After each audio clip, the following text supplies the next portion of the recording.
మీ బంగారం తాకట్టులో ఉందా? విడిపించుకోలేక ఇబ్బందులు పడుతున్నారా?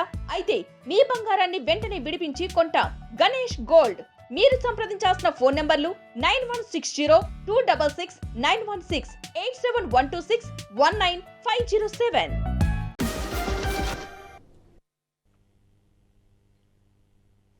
Very good morning, welcome to BRK the first edition. నేను పద్మ. ఇక ఈరోజు ఏ పేపర్లో ఎలాంటి వార్తలు ఉన్నాయో చూద్దాం. అదేవిధంగా మనతో పాటు జాయిన్ అవుతున్నారు సీనియర్ జర్నలిస్ట్ బండారు రామ్మోహన్ రావు గారు. గుడ్ మార్నింగ్ అండి రామ్మోహన్ గారు. Good morning Padma. ఓకే, ఈరోజు ఒక మంచి శుభవార్తని అనుకోవాలి. శుభప్రదం, జయప్రదం. క్షేమంగా భూమికి తిరిగి వచ్చిన శుభాంశు, మరో 3 వ్యోమగాములు, సాఫీగా సాగర్ జలాల్లో దిగిన డ్రాగన్ వ్యోమనౌక, యాక్సియం 4 రోదసీ యాత్ర దిగ్విజయం. భారత రోదసీ చరిత్రలో ఒక కీలక అంకం దిగ్విజయంగా పూర్తయింది. స్వీయ మానవ సహిత అంతరిక్ష యాత్ర గగన్యాన్కు మార్గం సుగమమైంది. భూమికి 400 కిలోమీటర్ల ఎత్తులోని అంతర్జాతీయ అంతరిక్ష కేంద్రంలో 18 రోజుల పాటు గడిపిన భారత వ్యోమగామి శుభాంశు శుక్ల చిరునవ్వులు చిందిస్తూ భూమికి చేరుకున్నారు. 41 ఏళ్ల సుదీర్ఘ విరామం తర్వాత భారత పౌరుడొకరు రోదసీ యాత్రను పూర్తి చేసుకుని సగర్వంగా తిరిగొస్తున్న అద్భుత ఘట్టాన్ని వీక్షించి యావత్ దేశం పొలికించింది. రైట్, ఈ అంశాన్ని గురించి మనం మాట్లాడుకుందాం. పద్మ గారు, మీకు అట్లాగే బీఆర్కే న్యూస్ ప్రేక్షకుల నమస్కారం. నిజంగా శుభప్రదమే. 40 ఏళ్ల తర్వాత రాకేష్ శర్మ గారి తర్వాత మళ్ళీ ఇప్పుడు మన భారతీయుడు పూర్తిగా మరి అంతరిక్షంలోకి వెళ్ళి శుభంగా క్షేమంగా తిరిగి రావడం అనేది లాభం. అంటే క్షేమంగా వెళ్ళి లాభంగా రామంటంగా క్షేమంగా వెళ్ళిండ్రు, లాభంగా వచ్చినట్టు. లాభంగా అంటే అంతరిక్ష యానంలో ఒక అద్భుతమైన ఘట్టాన్ని ఆవిష్కరించారు. అట్లాగే భవిష్యత్తు అంతరిక్ష యానంలో గాని మన మానవ సహిత అంతరిక్షంలో మన భారతదేశ శాస్త్ర సాంకేతిక రంగాలు అభివృద్ధి చెందడానికి మంచి పరిణామం అంటారు. ఆయనతో పాటు వచ్చిన మిగతా పోలాండ్ నుంచి కానీ, రష్యా నుంచి కానీ మిగతా అంతరిక్ష యాత్రలు కూడా మన శుభాకాంక్షలు తెలియాలి.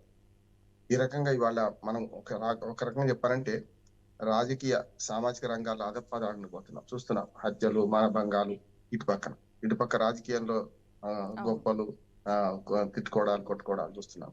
కానీ ఇటువంటి సందర్భంలో ఇది ఒక మంచి, అంటే ఎడారిలో ఓయాసిస్ లాంటి వార్త.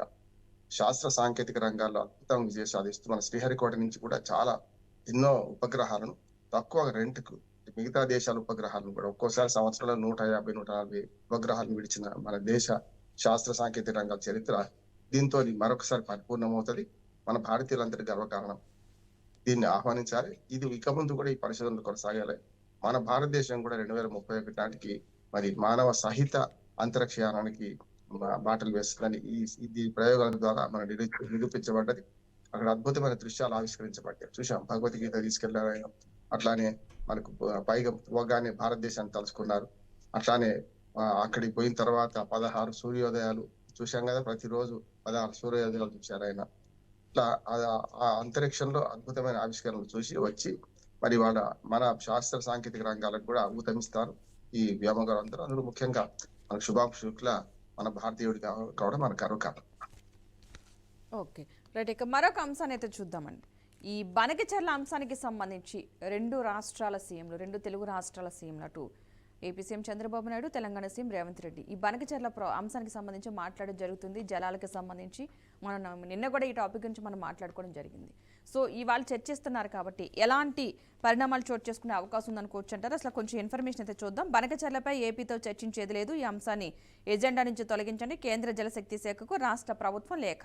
ఆ ప్రాజెక్టుకి ఇంకా అనుమతులు రాలేదు, కేంద్ర సంస్థల అభ్యంతరాలకు సమాధానం లేదు. ఇలాంటి టైంలో చర్చించడం తొందరపాటే అవుతుంది. తెలంగాణ ఎజెండా అంశాలపైనే చర్చించాలని విజ్ఞప్తి. ఒకవేళ బనకచెర్ల అంశాన్ని తొలగించకపోతే సీఎంల మీటింగ్ను వాకౌట్ చేసే యోచనలో రాష్ట్ర సర్కార్. అసలు ఏం జరుగుతుంది అనుకోవచ్చు అంటారు ఈ వ్యాఖ్యలు బట్టి? అంటే తెలంగాణ ప్రభుత్వ అభ్యంతరాలను సహేతుకమని, అంటే నిష్పక్షపాతం మాట్లాడాలనుకుంటే వడ్డించేవాడు మనవాడైతే ఏదైనా చేయొచ్చు అని ఆంధ్రప్రదేశ్ ప్రభుత్వం, చంద్రబాబు నాయుడు ఉన్నాడా ఎవరున్నారు తర్వాత అనుకుంటే దానికి చెక్ పెడుతూ తెలంగాణ రాష్ట్ర ప్రభుత్వం ఇవాళ దానికి అభ్యంతరాలు వ్యక్తం చేసింది. నిజమే, ఎందుకంటే ఆలు లేదు చూలు లేదు, కొడుకు పేరు సోమలింగం అని మాట. అంటే బనకచెర్ల గురించి ఒక ప్రతిపాదన రాగానే సిడబ్ల్యూసి తిరస్కరించింది, ఎన్జిటి తిరస్కరించింది. ఇది సరైనది కాదు, విభజన చట్టానికి వ్యతిరేకం, ఇది మీరు ప్రతిపాదన పెట్టడానికి వీల్లేదు అని తిరస్కరించి నోటీసు పంపిన తర్వాత వీళ్ళు ఇచ్చిన ప్రతిపాదనకు ఇంకేముంటది బేస్? అంటే కేంద్ర ప్రభుత్వ రంగ సంస్థలు, కేంద్ర ప్రభుత్వమే ఈ స్వతంత్ర సంస్థలు ఏర్పాటు చేసింది. సిడబ్ల్యూసి కానీ, గ్రీన్ ట్రిబ్యునల్ కానీ, ఇతరత్ర పర్యావరణ దాన్ని కూడా. చట్టం కూడా విభజన చట్టం కేంద్ర ప్రభుత్వం చేసిన చట్టం, విభజన చట్టం, ఆంధ్రప్రదేశ్ విభజన చట్టం. అటువంటిప్పుడు చట్టంలో లేకుండా చట్టంలో ఒక బేసి నుంచి ఒక బేసిని తీసుకుపోవాలంటే ఎలాంటి నిబంధనలు పాటించాలో ఉన్న సందర్భంలో ఇప్పటికే ఉన్న ప్రాజెక్టులు ఏవైతే ఉన్నాయో వాటిని యథాతథంగా ఆమోదిస్తూ, అంటే తెలంగాణ కానీ ఆంధ్రప్రదేశ్ కానీ ఇప్పటికే చేపట్టిన ప్రాజెక్టులు ఆమోదిస్తూ, అదనంగా పోలవరం ప్రాజెక్టు కూడా ఇదివరకే చేపట్టిన కనుక దాన్ని కూడా ఆమోదిస్తూ చేసిన చట్టం అది. దాని మించి ఒక్క ప్రతిపాదన వచ్చినా మళ్ళీ ఇవన్నీ అనుమతులు తీసుకున్నాక రావాలి. కనుక వయా మీడియా అంటే డైరెక్ట్ గా వీళ్ళందరినీ సంప్రదించి వీళ్ళందరి ద్వారా అనుమతులు పొంది రావాల్సిన ఈ ప్రతిపాదనలు డైరెక్ట్ గా ముఖ్యమంత్రుల సమావేశంలో ఎట్లా పెడతారని తెలంగాణ రాష్ట్ర సిఎస్ రామకృష్ణారావు గారు ప్రశ్నిస్తూ నిన్న రాశారు. నిజంగా చెప్పాలంటే అభ్యంతరాలు పట్టించుకోకుండా సమావేశం ఏర్పాటు చేస్తే పూర్తిగా ఎన్డీఏ తన కూటమిలోని ప్రభుత్వం ఉన్న ఆంధ్రప్రదేశ్ కి ఏదో మేలు చేద్దామని నిజంగా కీడే చేస్తున్నట్టు. అంటే వయా మీడియా బైపాస్ చేసి, అంటే సరైన రహదారిని బైపాస్ చేసి అడ్డదారిని పోతే తప్పనిసరి అభ్యంతరాలు వ్యక్తం అవుతాయి. రేపు పొద్దున కోర్టులో నిలవదు కూడా. గతంలో సుప్రీంకోర్టులో ఉన్న కేసునే బనకచెర్ల విషయంలో కాదు, మన కృష్ణా జిల్లాలు, గోదావరి జిల్లాల విషయంలో ఉన్న కేసులే వెనక్కి తీసుకుంటే పరిష్కారం చేస్తామని కేంద్ర ప్రభుత్వం హామీ ఇచ్చింది. ఈ 11 ఏళ్లుగా ఇరు రాష్ట్రాల ప్రజలు మధ్యన విద్వేషాలు సృష్టించి రాజకీయ పార్టీలు పూర్తిగా రాజకీయం చేస్తున్నాయి. కేంద్ర ప్రభుత్వం కూడా పిట్టపోరు పిల్ల దిరిచింది అన్నట్టు ఇవాళ పైన నాటకం ఆడుతున్నట్టున్నాడు స్పష్టంగా. ఇవాళ విభజన చట్టంలోని అన్ని అంశాలను పరిగణనలు తీసుకొని అమలు చేయాలి. ఆ తర్వాత బనకచెర్ల దీని సంగతి ఆలోచన చేయొచ్చు. కనుక ఇవాళ ఈ తెలంగాణ రాష్ట్ర ప్రభుత్వం అభ్యంతరాలు వ్యక్తం చేయడాన్ని లీగల్ గా, అంటే నేను టెక్నికల్ గా సమర్థిస్తున్నాను. ప్రజల మధ్య విద్వేషాలు సృష్టించడానికి ఇట్లాంటి భావోద్వేగ సమస్యలను ఇట్లా వీళ్ళు ఇల్లీగల్ గా పెట్టుకొని వాళ్ళు కూటమి ప్రభుత్వమే ఉన్నది కనుక ఇటు పక్క అటు పక్క అని ఏదో ప్రభుత్వం నిలబడుతుంది ఈ ఆంధ్రప్రదేశ్ ఎంపీలతో అనుకోని చేస్తే ఇది పూర్తి రాజకీయం అవుతుంది. ఇటు పక్క బౌన్స్ అవుతుంది. ఇప్పుడు బీజేపీకి ఇక్కడ కూడా 8 మంది ఎంపీలు ఉన్నారు, తెలంగాణలో 8 మంది ఎంపీలు ఉన్నారు. ఇట్లా రాజకీయం చూసినా ఇంకా పెద్ద నష్టం అవుతుంది. కనుక వాళ్ళ బీజేపీ పార్టీ కూడా తెలంగాణ బీజేపీ పార్టీ ఒక స్టాండ్, ఆంధ్ర బీజేపీ పార్టీ ఒక స్టాండ్ తీసుకోలేదు కదా. కానీ జాతీయ పార్టీలన్నీ ప్రాంతీయ పార్టీల కన్నా అధ్వానంగా ప్రవర్తిస్తున్నాయి. 2 రాష్ట్రాల మధ్య వీలైనంత త్వరగా ఇవాళ ముఖ్యమంత్రుల సమావేశం జరగాలని కోరుకుంటున్నాను. బనకచెర్ల ప్రాజెక్టు ప్రపోజల్స్ పక్కన పెడితే ఆటోమేటిక్ గా మిగతా చాలా ఉన్నాయి. జల పంపిణీ ఉంది, మన ట్రిబ్యునల్స్ తీర్పులు ఉన్నాయి, మన ట్రిబ్యునల్ తీర్పులు ఇవ్వాల్సి ఉన్నది. గోదావరి మన జలాలు పంచుకోవడానికి బచవారి ట్రిబ్యునల్ ఉంది. అట్లానే బ్రిజేష్ కుమార్ ట్రిబ్యునల్ తీర్పు రావాల్సి ఉన్నది. ఇవి వేగవంతం చేయండి. వీలైనంత వరకు పాత పంచాయతీలు తెంపి కొత్త పంచాయతీ ముందర పెట్టండి. కొత్తది పెడితే పాత అయిపోతాయి, కొత్త అయిపోతాయి. కనుక ఇవాళ ప్రతిపాదనను పక్కన పెడితే వస్తామని తెలంగాణ రాష్ట్ర ప్రభుత్వం స్పష్టం చేసింది. ఇద్దరు ముఖ్యమంత్రులు ఢిల్లీలో ఉన్నారు. ఇవాళ ఆ ప్రతిపాదన పక్కన పెడితే వస్తారు, లేకపోతే వాకౌట్ చేసి వెళ్ళిపోతామనే మాట ఉంటుంది. కనుక దీని అంత దూరం రానివ్వకుండా, అంటే ఆదిలోని హంసపాది కాకుండా ఇవాళ ఆ ప్రతిపాదన పక్కన పెట్టి బనకచెర్ల ప్రతిపాదన పక్కన పెట్టి గోదావరి బనకచెర్ల ప్రతిపాదన పక్కన పెట్టి మిగతా అంశాలు చర్చిస్తే ఒక అంగీకారానికి వచ్చే అవకాశం ఉంది. అంటే అంగీకార యోగ్యమైన, రేపు ఇద్దరి మధ్య పరస్పర సంప్రదింపులతో పరిష్కారం అయ్యే ఒక ఎజెండాను పెట్టుకుంటే అప్పుడు ఆటోమేటిక్ ఉంటది. కనుక దాంట్లో సైంధవుని అడ్డం పెట్టినట్టు దీన్ని తీసుకొచ్చి పెడితే ఏమవుద్దంటే తప్పనిసరి ఆ సమావేశం అవుతుంది, చెడిపోతుంది. మళ్ళీ సమావేశం రావడానికి చాలా కష్టం అవుతుంది. అంటే మంచి పాజిటివ్ వేవ్స్ ఉన్న సందర్భంలో ఇటు రేవంత్ రెడ్డి గారు, అటు చంద్రబాబు నాయుడు గారు ముఖ్యమంత్రిగా ఉన్న సందర్భంలో 2 కళ్ళు మరి 2 రాష్ట్రాలు ఒకటే అంటున్నాడు మన చంద్రబాబు నాయుడు అంటుంటారు. కనుక దాన్ని బట్టి చేస్తే బాగుంటది. సమావేశానికి పోవాలి, సమావేశాలు అర్థవంతమైన చర్చలు జరగాలి. కానీ దాన్ని అడ్డంకిగా ఉన్న గోదావరి బనకచెర్ల ప్రతిపాదన పక్కన పెట్టి చేస్తేనే బాగుంటది నా ఉద్దేశం. ఓకే, తెలంగాణ సీఎం రేవంత్ రెడ్డి కొన్ని వ్యాఖ్యలు, ఆ వ్యాఖ్యలకు సంబంధించి చైనా +1గా తెలంగాణ, మా పోటీ ఇతర రాష్ట్రాలతో కాదు ప్రపంచ దేశాలతో, రాష్ట్రాభివృద్ధికి పారిశ్రామికవేత్తలు సహకరించాలి. ముఖ్యమంత్రి రేవంత్ రెడ్డి ఐకర్ బయాలజికల్స్ కొత్త యూనిట్కు శంకుస్థాపన, మేము కర్ణాటక, ఆంధ్రప్రదేశ్ తదితర రాష్ట్రాలతో పోటీ పడలేదు, ప్రపంచ దేశాలతో పోటీ పడుతున్నాం, తెలంగాణ రైజింగ్ 2047 నినాదంతో అభివృద్ధి వైపు దూసుకెళ్తున్నాం అని ముఖ్యమంత్రి రేవంత్ రెడ్డి అన్నారు. రైట్, ఈ వ్యాఖ్యలకి మనం ఏ విధమైన సారాంశం అనుకోవాలి అంటే, యాక్చువల్గా అభివృద్ధి అంటూ ఒక టైం డెడ్లైన్ పెట్టడం అన్నది ఏపీ సీఎం చంద్రబాబు నాయుడుకి అలవాటు. నెక్స్ట్ విజన్ ఏంటనేది ముందే క్యాల్కులేట్ చేసి ఒక ఇయర్ అనేది ఖచ్చితంగా అనౌన్స్ చేస్తూ ఉంటారు. ఇప్పుడు రేవంత్ రెడ్డి కూడా ఒక ఇయర్ పెట్టడం జరిగింది, 2047 అని చెప్పేసి. సో దీని సారాంశం ఏమనుకోవాలి, ఎస్పెషల్లీ చైనా +1గా తెలంగాణ, దీని అంతరార్థం అంటే మాటలు కోటలు దాటుతున్నాయి పద్మ గారు. అడుగులు బయట ఇంటి బయటకు పడ్డాయి స్పష్టంగా. అంటే లక్ష్యం పెట్టుకోవడం తప్పు కాదు. మీరు అన్నట్టు 2020 అని విజన్ 2020 అంటే చంద్రబాబు నాయుడు గారిని అందరూ విమర్శించారు, ఒక రకంగా చేయాలని చేశారు. కానీ 2020 విజన్ అది కొంత పనికొచ్చింది కదా. ఇది కూడా అంతే. రేవంత్ రెడ్డి గారు 2047 పెట్టుకోవడం కానీ, విజన్ మన రేజింగ్ తెలంగాణ అని, అటు పక్కన ఆంధ్రప్రదేశ్ లో కూడా స్వర్ణ ఆంధ్రప్రదేశ్ అని చెప్పి 2047 టార్గెట్ పెట్టుకోవడం కానీ, 2047 ఒక ప్రత్యేకత ఉన్నది. సరిగ్గా స్వాతంత్రం వచ్చి సరిగ్గా 100 ఏళ్ళు అయింది మనకి. అప్పటికి అభివృద్ధి చెందలేదా అంటే బ్రహ్మాండంగా అభివృద్ధి చెందిన సమస్య లేదు. కానీ చెందాల్సినంత అభివృద్ధి చెందలేదు అదే భారతదేశం కానీ రాష్ట్రాలు కానీ. రాష్ట్రాలు గ్రామాలు పట్టణాలు అభివృద్ధి చెందితేనే అదే రాష్ట్రము దేశం అభివృద్ధి చెందుతుంది కదా. ఇవాళ నినాదం పెట్టుకోవడం కేవలం నినాదంగా మారితే నష్టం తప్పు అంటున్నాను నేను. ఉదాహరణకు ఇప్పుడు వాడు పెట్టేది ఏంటంటే చైనా +1 అంటున్నారు. ఇప్పుడు మాటలు గోడలు దాటితే ఎందుకు అంటున్నానంటే, గతంలో కేసీఆర్ గారు కూడా ఇదే మాటలు మాట్లాడారు. కేసీఆర్ గారు కూడా మా పోటీ అంతా ఇతర దేశాలతో, ఈ దేశంతో కాదన్నాడు, దేశంలో మిగతా రాష్ట్రాలతో కాదన్నాడు కదా. ఏమైంది అంటే ఇప్పుడు వీళ్ళే విధ్వంసం జరిగింది, తెలంగాణ నాశనం అయిపోయింది, ఎక్కడక్కడ అయిపోయింది, అసలు అప్పుల తెలంగాణ అయిపోయింది, కునారిడి పోయినా నన్ను కోసిన ఒక్క రూపాయి వెళ్ళదని వీళ్ళే మాట్లాడతారు. వీళ్ళే పోటీ పెట్టుకొని చైనా +కి మారుతామంటారు. దానికి ఎంత ప్రణాళిక ఉండాలి. ఇవాళ చైనా 51 సాంస్కృతిక విప్లవం తర్వాత, మావో సెటింగ్ తర్వాత ఎంత విప్లవ బంధాన్ని మార్చుకున్నది, పూర్తిగా రాజకీయాన్ని మార్చుకున్నది, అభివృద్ధి దిశగా ఉత్పత్తులు పెంచుకున్నది. ఇది కేంద్రం ఒక్కటి, రాష్ట్రం ఒక్కటి చేస్తే ఐసోలేట్ అయ్యి చేసేదేం కాదు. అందుకని వీళ్ళు ఏమనుకుంటున్నారంటే చైనా +1 అంటే దేశం నుంచి వేరేగా మనం ఆలోచన చేస్తామా? కాదు కదా. ఇవాళ మన రాష్ట్రం అభివృద్ధి చెందాలంటే కేంద్ర ప్రభుత్వం సహకరించాలి. ఇవాళ అక్కడే ప్రాజెక్టు అక్కడనే ఉండి, పంచాయతీలు అక్కడనే ఉండి, ఇవాళ పరిశ్రమల విషయంలో కొత్త పరిశ్రమ ఒక్కటి రాకుండా ఎక్కడి నుంచి వీళ్ళు చైనా + అవుతారు?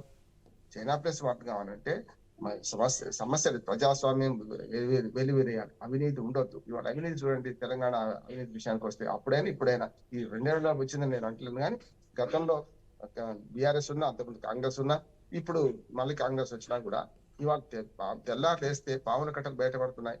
పట్టుకుంటే చిన్న స్థాయి ఉద్యోగి నుంచి మళ్ళీ పెద్ద స్థాయి ఉద్యోగులు ఏసీబీ వలన పడుతుంటే, ఈ జూన్ నాటికి పోయిన సంవత్సరం మొత్తం అయిన కేసుల కంటే 50 కేసులు ఎక్కువైనాయి ఇప్పటి వరకు. ఎక్కడి నుంచి వచ్చినాయి ఇవన్నీ? అంటే అవినీతి పోదు, అశ్రద్ధ పక్షపాతం పోదు, రాజకీయాల్లో మాటలు తూటాలు పోవు, రాజకీయాల్లో ఒక సంయమనం ఉండదు. ఇన్ని చేసుకుంటూ పరిశ్రమల ఉత్పత్తి ఏమన్నా కొత్త పెరిగిందా? ఒక్క పరిశ్రమ వచ్చిందా ఈ 1.5 year లో? మరి ఎక్కడి నుంచి చైనా +1 అవుతారు? అంటే మాటలు కోటలు దాటుతున్నాయి, అడుగులు మాత్రం గడప దాటడం లేదని దానికి మంచి ఉదాహరణ. నా ఉద్దేశం ఏంటంటే కనీసం ఆంధ్రప్రదేశ్ లోనే కొంత పాత పనులన్నా జరుగుతున్నాయి. అమరావతి నిర్మాణం కానీ, పోలవరం నిర్మాణం కానీ, ఇక్కడ ఒక్కటి విభజన చట్టంలో ఒక్కటి కూడా సాధించలేకపోయే పరిస్థితి నుంచి వాళ్ళ కేంద్ర ప్రభుత్వం తప్పడుతున్నాను. రాష్ట్రంలో ఈ విజన్ 47 పెట్టుకొని, రైజింగ్ తెలంగాణను పెట్టుకొని నినాదంగా మిగిలిపోతుంది తప్ప ఇంకోటి ఏం లేదు. దానికి కావాల్సిన ఒత్తిడి తీసుకురావాలి కేంద్ర ప్రభుత్వం. నేను బ్లాక్ మెయిల్ చేయమంటలేను, కానీ ఒత్తిడి తీసుకురావాలి. మీరు ఇవ్వకపోతే తెలంగాణ ప్రజలు తిరస్కరించాలనే భావన, రాజకీయ ప్రయోజనం లేకుండా ఏ పార్టీ కానీ ఏ ప్రభుత్వం వినదు. ఇవాళ రాజకీయ ప్రయోజనం ఉంటే కానీ ఆంధ్రప్రదేశ్ కు ఇవాళ గత 5 ఏళ్ళ విధ్వంసం తర్వాత బీజేపీ ప్రభుత్వం ఇవాళ చేస్తున్నది.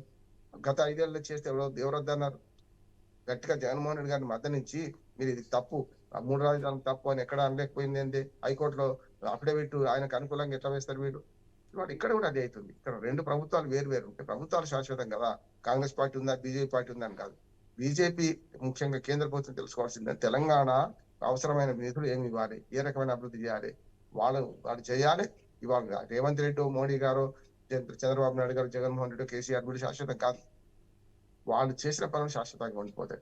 ఇవాళ ఒక బాక్రానంగాలు, ఒక నాగార్జున సాగర్, ఒక శ్రీరామ్ సాగర్, ఒక శ్రీశైలం, ఇవి కదా నెహ్రూ చేసిన పనులు. దాన్ని ఇవాళ జ్ఞాపకం ఉంచుకుంటాం కదా. ఇక్కడ కూడా రైజింగ్ తెలంగాణ కావాలంటే పారిశ్రామికంగా అభివృద్ధి చెందాలి, వ్యవసాయ విప్లవం రావాలి, మనకు స్థానిక ప్రభుత్వాలకు అధికారాలు రావాలి. స్థానిక ప్రభుత్వాలకు ఇప్పటికి దిక్కు దశ లేదు. మనకు స్థానిక ప్రభుత్వాలకు వచ్చే నిధులు 2 ఏళ్ళుగా ఆగిపోయినాయి, ఎన్నికలు లేక.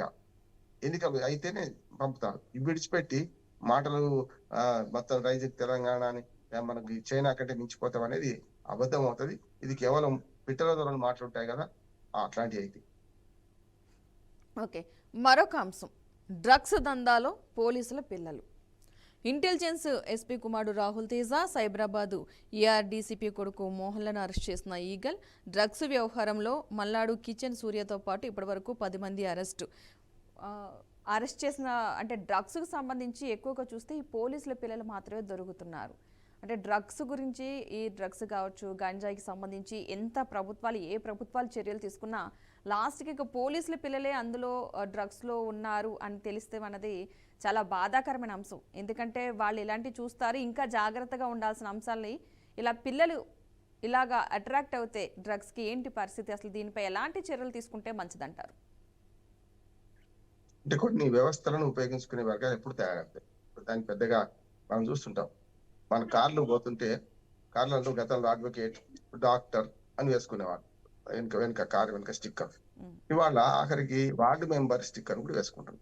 ఓ డాక్టర్, అడ్వకేట్ అవసరం లేదు కానీ డాక్టర్ స్టిక్కర్ వేసుకోవడం వల్ల ఏదైనా ప్రమాదం జరిగితే వెంటనే డాక్టర్ గారు అందుబాటులో ఉంటారు. కారు గురించి ఆపి మనం ఆ ప్రమాదాన్ని నివారించే ప్రయత్నం చేస్తామని దానికి పెద్ద సమస్య లేదు. అట్లానే అంటే ఒక వృత్తిని ప్రివిలేజ్ గా వాడుకునే సందర్భంలో ఒక వృత్తి కాదు, వృత్తిలో ఉన్న తమ తల్లిదండ్రులు వాడుకొని ఆ ప్రివిలేజ్ ని వాడుకొని పిల్లలు ఈ దందా చేస్తున్నారు స్పష్టంగా. అంటే ఏం చేయాలి? తల్లిదండ్రులు దాన్ని కాపాడాలి. అందుకనే ఒకనాడు లాల్ బహదూర్ శాస్త్రి గారు తన పిల్లలను ఉద్యోగ ప్రమోషన్ ఇస్తే, ఎందుకు ఇచ్చారు నీకు ప్రమోషన్? నేను ప్రధానమంత్రిని అయ్యాను కదా, అందుకని ఆ కంపెనీలో ఉద్యోగం మానుకోమని హెచ్చరించారు. అది నైతికత. మరి తమ పిల్లల భవిష్యత్తును కూడా పణంగా పెట్టింది. ఇవాళ అట్లా కాదు కదా, పిల్లల కోసం ఏదైనా చేస్తారు, తల్లిదండ్రులే చేస్తారు సిద్ధంగా ఉన్నప్పుడు పిల్లలు కూడా తండ్రి తంత్రి మీద ఎరిగితే మన కొడుకు తండ్రి కొనేట్లు ఎరిగితే మన పిల్లలు తంత్రి మీద ఎరగారు కదా. ఆవు చేలో మేస్తే దూడ ఘటన మేది కదా. సో పిల్లల తల్లిదండ్రులు కూడా పోలీస్ డిపార్ట్మెంట్ లో అందరూ అట్లా లేరు కానీ చాలా అవినీతి పరులు ఉంటే ఇవాళ ఆశ్రిత పక్షపాతం, అవినీతి, ఆ పోస్టుల కోసం డబ్బులు ఇచ్చి వస్తుంటే ఈ సమస్య కాదు. ఇట్లాంటి పిల్లలు కూడా చేస్తుంటారు. తల్లిదండ్రులు చూసి పిల్లలు ఆలోచన చేసుకుంటారు కదా. ఇంకొకటి ఏమైతుంది పద్మ గారు, ఇవాళ ఉన్నత వర్గాల పిల్లలందరికీ లక్షల రూపాయల ప్యాకెట్ మనీలు ఇస్తుంటే వాళ్ళందరూ ఏం చేస్తున్నారు? తీసుకొని వెళ్తున్నారు. ఆ దుర్వ్యసనము ఇప్పుడు వాళ్ళ కేవలం పోలీసుల పిల్లలకో లేకుంటే వాళ్ళకి ధనవంతుల పిల్లలకి పరిమితం కాలేదు. ఇవాళ గ్రామాలకు పాకింది. ఇవాళ 10 రూపాయలు పెడితే కొకాయిన్ చిన్న ఒక 1 గ్రాము, హాఫ్ గ్రామ్ వచ్చే పరిస్థితి ఉన్నది వాళ్ళ. మరి దాన్ని దుర్మార్గంగా ఈ సంస్కృతి పెట్టరైపోతుంటే రేపు రజక తెలంగాణ అవుతుందా, మత్స్య తెలంగాణ అవుతుందా? మత్స్య తెలంగాణ మారే అవకాశం ఉన్నది. నేను గ్రామాల్లో ఈ మధ్యన సర్వే చేస్తున్నాం మేము. చాలా స్కూల్ పిల్లలు కూడా అలవాటు అయ్యారు. ఊరు బయట పిట్ట మనం ఏమంటారు దాన్ని క్రాపింగ్ బట్టి వాళ్ళకి ఏ మందు వాడుతున్నారు, గంజాయి వాడుతున్నారా, ఇట్లాంటి చాలా పెద్ద సమస్య ఇది. వాళ్ళు గ్రామాలకు వెళ్తున్నారు. గ్రామాల్లో కూడా ఈ అలవాట్లు వచ్చినాయి, పట్టణాలకు పరిమితం కాలేదు. దీన్ని చాలా తీవ్రంగా పరిగణించాలి. ఎందుకంటే విశాఖపట్నంలో ఓడ దొరికినప్పుడే అక్కడి నుంచి షిప్పింగ్ ఏది బొంబాయికి వయా హైదరాబాద్ అని వచ్చింది కదా, ఆ షిప్ ఏమైందో తెలియదు ఇప్పటిదాకా. అందుకని ఇవన్నీ కూడా పెడ్లర్స్, అంటే నా ఉద్దేశం వాడే వాళ్ళని పట్టుకుంటే లాభం లేదు. వాడే వాళ్ళని కాకుండా పెడ్లర్స్ ఎవరైతే ఉన్నారు, దాన్ని తీసుకొచ్చే వాళ్ళు ఎవరున్నారు, దాని మూలాలు కనుక్కుంటే బెస్ట్. ఇలా వందల వేల కోట్ల కుంభకోణం కనుక దీన్ని ఛేదించడానికి కూడా ప్రభుత్వాలు సరిపోతలేవు అనిపిస్తుంది. చూశాం కదా మొన్న సెలబ్రిటీస్ అరెస్ట్ చేసినప్పుడు, సెలబ్రిటీస్ ను ప్రశ్నించినప్పుడు ఏం జరిగిందో ఒకటైనా బయటకు వస్తుందా? పెద్దలు పద్మనాభ రెడ్డి గారిని ఎఫ్డిఆర్ మన మన ఫౌండేషన్ మన ఫోరం ఫర్ గుడ్ గవర్నెన్స్ వారు ప్రయత్నం చేసి సమాచార హక్కు ద్వారా తీసుకుందామంటే కూడా అతిగతి లేదు ఇక్కడ. అంటే ప్రభుత్వం ఒక రకంగా చెప్పాలంటే దీన్ని హైప్ క్రియేట్ చేస్తుంది, ఎక్కడ ఆపాలి అక్కడ ఆపుతుంది విచారణను. కనుక మత్తు పదార్థాల నిర్వహణలో వీటిలో ఉన్న వాళ్ళందరూ అధికారులు, పోలీసుల పిల్లలు ఉంటేంది, రాజకీయ నాయకుల పిల్లలు ఉంటేంది, ఎవరైనా సరిగా చూసుకున్నాం. మన రేవంత్ రెడ్డి గారు కేటీఆర్ గారు ప్రతి సవాలు వేసుకున్నారు. నువ్వు వాడుతున్నావు అంటే నువ్వు వాడుతున్నావు అని చెప్పి. రాజకీయ నాయకులు ముఖ్యమంత్రి స్థాయి వాళ్ళే ఇవాళ మీరు వాడుతున్నారు అని డ్రగ్స్ గురించి మాట్లాడుతుంటే మరి సామాన్యులకు సంగతి ఏముంది కాదు. అందుకనే దీని మీద పూర్తిగా శ్రద్ధ తీసుకోవాలి. నా ఉద్దేశం ఏంటంటే కేవలం రాష్ట్ర ప్రభుత్వ పరిధిలో లేదు ఈ మత్తు పదార్థాలు, ఏదైనా సరే ఈ మాదక ద్రవ్యాలని కేంద్రం పట్టించుకోవాలి, అంతర్జాతీయంగా కూడా దీన్ని పట్టించుకుంటే సాధ్యమవుతుంది, లేకపోతే లేదు. ఇప్పుడు ఒక పొలంలో తన రైతు ఆ పొలంలో మాత్రమే ఎలుకల నిర్మూలన చేద్దామంటే సాధ్యం కాదు. పక్క పొలం నుంచి ఎలుకలు వస్తాయి. ఇది అంతే. కనుక పొలంలో ఎలుకలు పోవాలంటే చుట్టుపక్కల పొలాలన్నీ ఎట్లా కలిసి రైతులందరూ కలిసి ఎట్లా పనిచేయాలో ఇవాళ మాదక ద్రవ్యాల్లో తెలంగాణ ఒక్కటే ఐసోలేట్ అయి చేసుకోలేదు. కనుక తెలంగాణ కావాలి, మొత్తం రాష్ట్రాలు, మన చుట్టుపక్కల ఉన్న రాష్ట్రాలు కావాలి, దేశం కావాలి, ప్రపంచంలో కూడా దేశాలని సహకరిస్తేనే ఈ మాదక ద్రవ్యాల పీడ పోతుంది. ఇది అందరికీ నష్టం అంటున్నాడు. ఒక రకంగా యువతను నిర్వీర్యం చేస్తున్నది, వచ్చే భవిష్యత్ తరాన్ని పూర్తిగా మత్తులో జోగేటట్టు చేస్తుంది. సమస్యల మీద కానీ సామాజికంగా కానీ ఆలోచించలేని స్థితికి నెట్టివేస్తుంది. కనుక ఇది అత్యంత యుద్ధాల కంటే అత్యంత ప్రమాదకారి. దీన్ని నివారించాల్సిన బాధ్యత కేవలం తెలంగాణ గవర్నమెంట్కే కాదు, భారత ప్రభుత్వానికే కాదు, అంతర్జాతీయంగా అన్ని రాష్ట్ర ప్రభుత్వాలు, అన్ని దేశాల ప్రభుత్వాలకు నేను విజ్ఞప్తి చేస్తున్నాను. Okay right. ఇక మరొక అంశం, ఉద్యోగ కల్పనలో విశాఖ టాప్. ఏపీ అంశాన్ని మనం తీసుకున్నట్లయితే ఫార్మా, ఐటీ రంగాల్లో నియామకాల జోరు, స్థానిక ప్రతిభకు తోడ్పాటునందిస్తున్న కంపెనీలు, ప్రధాన నగరాలకు దీటుగా టైర్ 2, టైర్ 3 సిటీలు, పెద్ద పెద్ద డేటా కంపెనీలను ఆకర్షిస్తున్న విశాఖ, బెజవాడకు పెరిగిన భక్తులు, పర్యాటకుల సంఖ్య, టాప్ 10 నగరాలతో లింక్డ్ ఇన్ జాబితా విడుదల.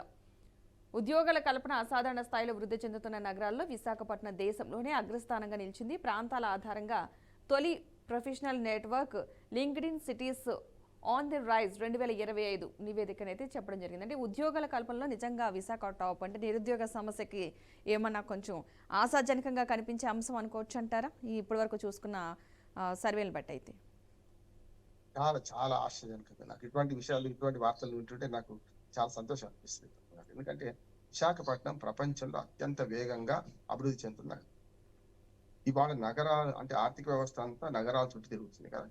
గ్రామాల్లో ఆర్థిక వ్యవస్థ లేదని కాదు, సామాజిక వ్యవస్థ ఆర్థిక వ్యవస్థ ఉన్నా కూడా గ్రామాలన్నింటినీ బాగా సాకాల్సిన బాధ్యత ఇవాళ నగరాల మీద ఉంది. ఎందుకంటే పన్నుల వసూళ్లు ఇవన్నీ చూస్తే మీరు ముంబై ఆర్థిక రాజధాని ఎందుకంటే మనం మొత్తం దేశానికి ముంబై ఆర్థిక రాజధాని అయినట్టే మన రాష్ట్రానికి హైదరాబాదు, అటు ఇటు తెలంగాణకు, అటు పక్కనే ఆంధ్రప్రదేశ్కు విశాఖపట్నం ఇవాళ ఆర్థిక రాజధాని. అందుకని ఆర్థిక రాజధానిగా ఉండాల్సిన లక్షణాలు అన్ని దానికి ఉన్నాయి. ఒకటి మల్టీ లింగ్వల్. ఇవాళ కేంద్ర ప్రభుత్వ రంగ సంస్థలు చాలా ఉన్నది ఆంధ్రప్రదేశ్లో కదా, ఒక విశాఖపట్నం ఎక్కడ లేదు. గతంలో హైదరాబాద్ మనకు ఉమ్మడి రాష్ట్రాలు ఉంటే ఇప్పుడు విశాఖపట్నంలో మెల్లమెల్లగా ఉమ్మడి సంస్థలు వస్తున్నాయి, వచ్చాయి కూడా. విశాఖ ఉక్కు కర్మాగారం పోర్టు నుంచే మనకు సముద్రం నుంచి పక్కన పోర్టు నుంచి మొదలుకొని ఇవాళ చాలా కేంద్ర ప్రభుత్వ రంగ సంస్థ ఓఎన్జీసీ కానీ ఇవన్నీ కూడా అక్కడ ఉన్నాయి. దాంతో పాటు కల్చర్ కూడా మిగతా ఎక్కడ కూడా ఆంధ్రప్రదేశ్ లో మిగతా దగ్గర భాష సమస్య వస్తుంది, విశాఖపట్నంలో భాష సమస్య రాదు.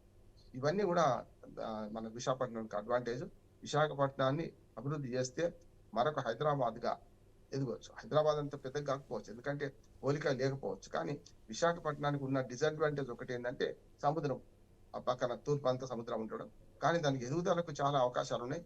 అటుపక్క అనకాపల్లి నుంచి మొదలుపెట్టి చాలా అక్కడ దాకా మనం దాదాపు ఎటు 50 కిలోమీటర్ల 100 కిలోమీటర్ల ఎదిగే అవకాశం ఉంటుంది. ఉదాహరణకు భోగాపురం విమానాశ్రయం వస్తున్నది, బ్రహ్మాండంగా అక్కడ దాకా అభివృద్ధి చెందేసి ఇప్పటికే చెందుతుంది కూడా. ఉత్తరాంధ్ర అభివృద్ధి కూడా ఇది దోహదపడుతుంది. ఉత్తరాంధ్ర ఏమిటంటే మొత్తం మీద ఆంధ్రప్రదేశ్ సర్వతోముఖ అభివృద్ధికి ఇవాళ విశాఖపట్నం తోడవుతుంది. అందులో ఇప్పుడు వాడుతుందో ఉపాధి లభిస్తే కదా అక్కడికి వచ్చేది ప్రజలు. ఉపాధి లభించినప్పుడే కదా నగరాలకు చెందేది. అందుకే నగరాలు నరకాలుగా మారకుండా చూడాలి, నగరాలను ఆర్థిక అభివృద్ధి కేంద్రాలుగా భావించాలి. గతంలో పల్లె నుంచి పల్లె రమ్మంటుంది, పట్టణం తెమ్మంటుంది అని. ఇప్పుడు అట్లా కాదు, పట్టణం కూడా పల్లెలకు పంపే పరిస్థితి వచ్చింది. ఇవాళ నిరుద్యోగ యువతి యువకులు పల్లెల నుంచి పొట్టకూటి కోసం నగరాలకు వస్తున్న సందర్భంలో నగరాల్లో ఈ ఉపాధి కల్పన పెరిగితే తప్పక విజయం సాధిస్తారు. ఒక విశాఖపట్నమే కాకుండా అన్ని జిల్లా కేంద్రాలు, పాత జిల్లా కేంద్రాలు 13 జిల్లా కేంద్రాలను కూడా కొంచెం ఈ రకంగా పారిశ్రామికంగా అభివృద్ధి చేస్తే తప్పక విజయం సాధిస్తా. నిరుద్యోగిత పోవాలి, యువతకు ఆశావహంగా ఉండాలి.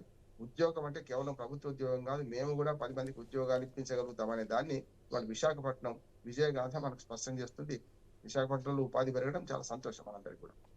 ఓకే, ఇక తెలంగాణ అంశంలోనే మరొక అంశం గ్రామ పంచాయతీ కార్యాలయం గవర్నర్ ఆమోదానికి 42% రిజర్వేషన్ల ఆర్డినెన్స్ ముసాయిదా. స్థానిక సంస్థల ఎన్నికల్లో బీసీలకు 42% రిజర్వేషన్లు కల్పించేందుకు వీలుగా రాష్ట్ర ప్రభుత్వం రూపొందించిన ఆర్డినెన్స్ ముసాయిదా మంగళవారం రాజ్ భవన్కి అయితే చేరింది. పంచాయతీరాజ్ చట్ట సవరణ ఆమోదం కోసం ప్రభుత్వం ఈ ఆర్డినెన్స్ ముసాయిదాను గవర్నర్కు పంపింది. స్థానిక సంస్థలు 50% మించకుండా రిజర్వేషన్లు అమలవుతాయని పంచాయతీరాజ్ చట్టం 2018 చెబుతోంది. ఇందులో 50% మించకుండా అనే వ్యాఖ్యాన్ని తొలగిస్తూ చట్ట సవరణ చేయాలని ఇటీవల రాష్ట్ర మంత్రివర్గం నిర్ణయించింది. స్థానిక ఎన్నికలకు రిజర్వేషన్లు ఖరారు చేసేందుకు హైకోర్టు విధించిన గడువు సమీపిస్తూ ఉండటంతో ఆర్డినెన్స్ ద్వారా చట్ట సవరణ అమలుకు ప్రభుత్వం నిర్ణయం తీసుకుంది.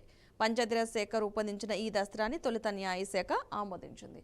ఈ 42% రిజర్వేషన్కి సంబంధించి స్థానిక సంస్థలకు సంబంధించి అంటే 50% మించి ఉండకూడదు రిజర్వేషన్ అన్న దాని మీద 42% రిజర్వేషన్. మరి ఇది ఎలా చూడొచ్చు అంటారు? సాధ్యమయ్యే అంశాలలా కనిపిస్తుందా ఏంటిది? మొన్నటిదాకా ఇల్లు అలికారు అనే మాట ఆడారు, ఇప్పుడు రెండో మాట పడుతున్నాడు. ఇల్లు అలికారు, ఇంటి ముందు ముగ్గు వేశారు. అంతే, ఈ ముగ్గే. ఈ ముగ్గులో చాలా రాజకీయ అంటే మిగతా రాజకీయ పార్టీలన్నీ ముగ్గులోకి దించే ప్రయత్నం చేస్తుంది ఈ రాష్ట్ర ప్రభుత్వం. సమస్య అనేది మేము పెంచుతామంటే వాళ్ళు వద్దంటున్నారు అనే సమస్య వస్తుంది. కనుక దీనికి ఎవరు అభ్యంతరం పెట్టారు బయటకు. కానీ మనలాంటి వాళ్ళం తప్పనిసరి దాని తేడా తెలుసుకోవాలి. 2018 చట్టం రూపకల్పనలో నేను కూడా భాగస్వామి ఉన్నా. పంచాయతీరాజ్ చట్టంలో వాళ్ళకు టిఎస్ పార్క్ లో మేము 2018 పంచాయతీరాజ్ చట్టంలో నేను సీనియర్ సర్పంచ్ గా పాల్గొన్నాను. అక్కడ వారం రోజుల వర్క్ షాప్ లో పాల్గొని ఇవన్నీ పెట్టడం జరిగింది. దానికి కారణం ఏంటంటే 50% సీలింగ్ మించవద్దు రిజర్వేషన్లకు అన్నప్పుడు ఎన్నికలు మళ్ళీ జరపడానికి వీలు లేదని హైకోర్టు అభ్యంతరం పెట్టింది. అభ్యంతరం పెట్టడం వల్లనే ఆ చట్టంలో 50% మించకుండా అని పెట్టడం జరిగింది. దానికి పరిష్కారం ఎక్కడుంది? పార్లమెంట్ చట్టం చేయాలి, ఆ చట్టాన్ని సుప్రీంకోర్టు కూడా కొట్టేయకుండా ఓకే. దాన్ని ఏం చేయాలంటే 9వ షెడ్యూల్ చేర్చాలి. అది విడిచిపెట్టి వీళ్ళు వాళ్ళ ఆర్డినెన్స్ లో ఆ ఒక్క పదం పంచాయతీరాజ్ చట్టం 2018లో ఉన్న పదం తీసేసినామంటే బీసీలను మభ్యపెట్టడమే, ఓకే. ఆశల పల్లకిలో ఊరేగించడమే, కింద పడేయడం. కనుక ఇవాళ చూస్తే ఏంటంటే ఈ కేవలం ఆర్డినెన్స్ ఎక్కడ దాకా పోయింది, ముగ్గేశారు. ఎందుకంటున్నానంటే పద్మ గారు, కేవలం ఎక్కడ దగ్గర పోయింది, గవర్నర్ దగ్గర పోయింది. గవర్నర్ ఆమోదిస్తారా కేంద్ర ప్రభుత్వం అనుమతి లేకుండా? దాని పక్కనే ఇంకో వార్త ఉంది చూడండి మీరు. బండి సంజయ్ ఏమన్నారంటే, మీరు ముస్లింలకు 10% రిజర్వేషన్లు అనే మాట తీసేసి మీరు అదే కనుక 42% హిందూ బీసీలకి ఇస్తాను పెట్టండి, తెల్లారికల్లా ఆమోదించకపోతే అడగండి. అవును. అంటే సభ పక్షవాలు ఉంది కదా, అవును. మొత్తము రిజర్వేషన్ ముస్లింలకు కూడా రిజర్వేషన్ ఉన్నాయి. దూదేకుల ఇతరత్ర ఆ ముస్లింలలో ఉన్న కొన్ని వర్గాలకు బీసీ రిజర్వేషన్ ఉన్నాయి. కానీ రిజర్వేషన్ మన కులగణంలో వీళ్ళు బీసీలు ముస్లింలు వేరు, హిందువులు వేరు అనే తీయడం వల్ల వచ్చిన సమస్య. విభజన రేఖ గీసింది ఈ ప్రభుత్వమే కదా. ఓకే. కనుక దీన్ని చాలా పెద్ద చర్చ. ఓకే. ఒక్క మాట ఏంటంటే ఇది ఆర్డినెన్స్ చెల్లదు. రేపు పొద్దున గ్యారెంటీ తమిళనాడులో కొట్టేసినట్టు ఆర్డినెన్స్ కనుక సంతకం పెట్టి బయటకు వచ్చిన కోర్టులు కొట్టేస్తాయి. ఓకే. మరొక అంశం ఉంది. నిమిష మరణశిక్ష అమలు వాయిదా. యాక్చువల్ వ్యాపార భాగస్వామిని హత్య చేసిందన్న ఆరోపణలపై యెమెన్లో మరణశిక్షను ఎదుర్కొంటున్న భారతీయ నర్సు నిమిష ప్రియకు చివరి నిమిషంలో భారీ ఊరట లభించింది. యెమెన్ కోర్టు నిర్ణయానుసారం జూలై 16వ తేదీన ఆమెను అక్కడ ఉరి తీయాల్సి ఉండగా చివరి నిమిషంలో మరణశిక్ష అమలును స్థానిక జైలు అధికారులు నిలుపుదల చేశారు. బాధిత కుటుంబానికి పరిహారం, భారీ నగదు మొత్తం ముట్టజెప్పడంతో మరోసారి పునరాలోచన చేయాలని భారత ప్రభుత్వంతో పాటు పలు వర్గాల నుంచి వచ్చిన ఒత్తిడికి తలొగ్గి యెమెన్ అధికారులు శిక్షను తాత్కాలికంగా వాయిదా వేసినట్టుగా తెలుస్తుంది. దీంతో మరణశిక్ష అమలును మరికొంత కాలం నిలుపుదల చేయవచ్చనే ఆశలైతే చిగురించే. బాధిత కుటుంబంతో పరస్పర అంగీకార ఒప్పందం కుదుర్చుకునేందుకు నిమిషప్రియ కుటుంబ సభ్యులు కుటుంబానికైతే తగు గడువు ఇవ్వాలని భారత ప్రభుత్వం ప్రముఖ సున్నీ ముస్లిం మత బోధకుడు కందపురం ఏపీ అబూబకర్ ముస్లియార్ చేసిన అభ్యర్థన అక్కడ అధికారులు అయితే ఆలకించారు. 2017 జూలైలో యెమెన్ పౌరుడిని హత్య చేసిందన్న ఆరోపణలు రుజువు కావడంతో ఆమెకు శిక్ష ఖరారైన విషయం కూడా తెలిసిందే. సో ఈ నిమిషప్రియ పరిస్థితి ఏంటంటే యాక్చువల్గా ఊరు తీస్తారంకే వాళ్ళు అనుకునే లోపుగా లాస్ట్ మినిట్లో కాస్త ఊరట అయితే లభించింది, వాయిదా పడింది ప్రెసెంట్. సో ఎలాంటి పరిణామాలు ఉండొచ్చు అంటారు ఈ అంశానికి సంబంధించి అయితే? గారు, మన భారతీయ చట్టాల ప్రకారం అయితే ఇట్లాంటిది లేదు, ఈ చట్టం లేదు. బ్లడ్ మనీ అనే చట్టం అక్కడ ఒకటి ఉంది కనుక ఒకవేళ హత్య చేసిన ఆత్మ ఎవరైనా చంపినా కూడా దానికి ఒక పరిహారం ఏముందంటే అక్కడ వాళ్ళకి ఈ హత్య గావించబడ్డ కుటుంబానికి వాళ్ళకు అడిగిన పరిహారం ఇస్తే శిక్ష రద్దు అవుతుంది అంతే. కనుక ఆ చట్టం మన దగ్గర లేదు. మన దగ్గర అయితే ఎక్కడైనా ఒక మనిషిని చంపితే తప్పనిసరి శిక్ష అనుభవించాలంటున్నాను నేనైతే. కానీ మన దగ్గర ఏమందంటే వాళ్ళు ఏం చేస్తారంటే జీవిత ఖైదీ వేస్తుంటారు ఎక్కువ. అంతేందుకు రాజీవ్ గాంధీని చంపిన వాళ్ళని కూడా దయాభిక్ష పెట్టి విడిచిపెట్టండి, సరిపోయి ఇంక శిక్ష అయిపోయింది కదా అనే మాట సోనియా గాంధీ స్వయంగా అన్నారు. కానీ చట్టం ఒప్పుకోదు కదా. వాళ్ళకు క్షమాభిక్ష పెట్టమని చెప్పి తమిళనాడు ప్రభుత్వం కూడా కోరుతుంది. ఇక్కడ ఈ నిమిషప్రియ విషయంలో ఏం లేదు. మన భారతీయ చట్టాల ప్రకారం అయితే ఆమె మరణశిక్ష అనుభవించాల్సిందే. కానీ అక్కడ ఉన్న బ్లడ్ మనీ అంటే ఏదైతే డబ్బుతో న్యాయాన్ని కొనుక్కోవడం వరకు చెప్పాలంటే అక్కడ ఉన్నది, ఆ చట్టం ఉంటుంది కనుక వాళ్ళు ఏమంటున్నారంటే ఎవరైతే ఆమె వ్యాపార భాగస్వామిని చంపిందో, హత్య ఇప్పుడు బాధ పెట్టిండా ఏం చేసిన తర్వాత, కానీ మనిషిని చంపడం అయితే కరెక్ట్ కాదు కదా. మనం ఏ రకంగా చూసినా ఒక మనిషిని ఇంకో మనిషిని చంపడం కరెక్ట్ కాదు. ఇంజక్షన్ ఇచ్చి చంపేసింది. ఆమె బాగా వేదన అనుభవించింది. వాడు పాస్పోర్ట్ గుంజుకున్నాడు, పూర్తిగా వ్యాపార భాగస్వామి గుంటూ మోసం చేసిండు, ఇవన్నీ ఉన్నాయి. కానీ మనిషిని చంపడం కాదు. కోర్టు పరంగా ఎదుర్కొంటే వేరే ఉంటుండే. బయటకు వెళ్ళి పారిపోయే ప్రయత్నంలో ఆమెను అరెస్ట్ చేశారు. ఇవాళ 2017 నుంచి ఆమె జైలు శిక్ష అనుభవిస్తున్నది. కానీ ఒకటి మనకు ఊరట ఏంటంటే మంచి చెడ్డ చట్టం అక్కడ ఉంది కనుక మనం వాడుకుందాం అనుకుంటున్నాం. కనుక మనీషా మరణ శిక్ష పడొద్దని అమలు కావద్దని మనందరూ కోరుకున్నాం. దాని మీద గతంలో మాట్లాడినాం కూడా. ఇప్పుడు ఆ వాయిదా పడ్డానికి ప్రధాన కారణం ఏంటంటే బ్లడ్ మనీ అంటే వాళ్ళకు బంధువులకు ఇస్తాను $70 లక్షల ఇచ్చేస్తామన్నారు, ఇచ్చేశారు.